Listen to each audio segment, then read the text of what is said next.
Untuk bersekolah, seorang anak yatim piatu di Kabupaten Wakatobi, Sulawesi Tenggara, rela berjalan kaki ke sekolahnya sejauh 14 km. Leni, 15 tahun yang masuk sekolah di siang hari, berjalan kaki dari rumah di Dusun Langgaha Baru, Desa Wungkah, Kecamatan Wangi-Wangi Selatan, pukul 10.00 waktu Indonesia Tengah, dan tiba di sekolahnya pukul 12.00 waktu Indonesia Tengah. Pulang sekolah, Leni biasanya tiba di rumah neneknya pukul 18.00 waktu Indonesia Tengah. Leni menyebut tidak minder berangkat ke sekolah dengan berjalan kaki. Kedua orang tuanya meninggal dunia sejak Leni masih di sekolah dasar bersama kedua adiknya yang masih kecil. Sang paman yang menyusul kedua orang tua Leni hingga Leni dan kedua adiknya tinggal bersama dengan neneknya yang sudah lumpuh akibat stroke. Untuk memenuhi kebutuhan setiap hari, Leni saling bahu-membahu dengan kedua adiknya bekerja jadi buruh bangunan dan menjual kelapa. Ke sekolah berjalan kaki sejak kelas berapa? Kelas 1. Kalau masih SMP? Kalau SMP jalan kaki juga. Jalan kaki juga. Jadi dari SD ya berjalan kaki. Sampai SMA.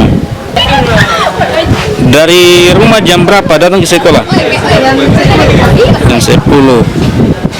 Tibanya di sekolah sekitar jam berapa?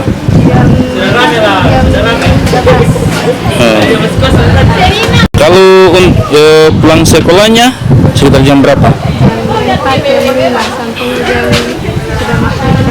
Sudah mau maghrib. Kepala Sekolah SMA Negeri 1 Wangi-Wangi, Yuwono, mengatakan dari awal masuk sekolah, Leni menggunakan seragam lama sejak SMP. Para guru akhirnya mengumpulkan sedekah dan memberikan baju seragam sekolah. Para guru menambahkan, Leni rajin ke sekolah dan tidak pernah terlambat.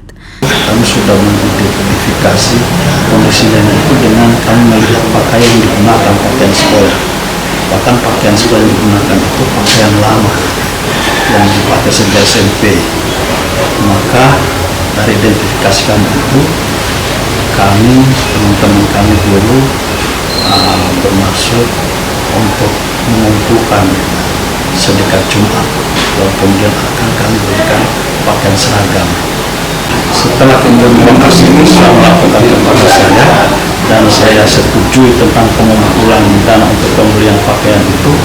Kemudian teman-teman kelasnya dengan merasa iba terhadap dana ini, kemudian mengumpulkan juga dana akan mulai kemudian berkunjung ke rumah ini, kemudian sembako dan pakaian diberikan. Di sekolah, Leni termasuk anak yang cerdas dan pintar dan ditempatkan di kelas unggulan di sekolahnya. Kontributor Devriat Noneke, Kompas TV, Wakatobi, Sulawesi Tenggara.